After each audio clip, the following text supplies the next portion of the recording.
अहिले चाहिँ हामी ठ्याक्कै यो टसे डाँडा भन्ने ठाउँमा आइपुगेका छौँ।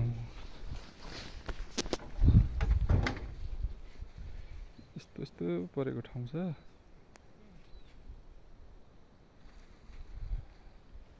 यो अब यहाँबाट हामी के भन्छ खुङमा पुग्ने टार्गेट छ हाम्रो चाहिँ। अब खुङमा पुगिन्छ पुगिँदैन त्यो चाहिँ थाहा छैन, तर हामी पुग्नुपर्ने चाहिँ ऊ त्यहाँ अब यहाँबाट देखिँदैन होला, ऊ त्यही एउटा पहाडको टुप्पो जस्तो देखिएको छ। ऊ त्यो पहाड कता हो? पहाड हो यो ल जेसु त पहाडको टुप्पोमा पुग्ने हो त बादल लागेको ठाउँतिर।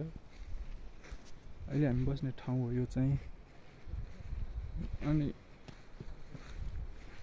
हिजोदेखि हाम्रो हिँडाइ सुरु भएको, आजसम्म सकिएको छैन। अझै भोलिको दिन पनि हिँडेर बल्ल हामी पुग्छौँ भन्ने कुरो हुँदैछ।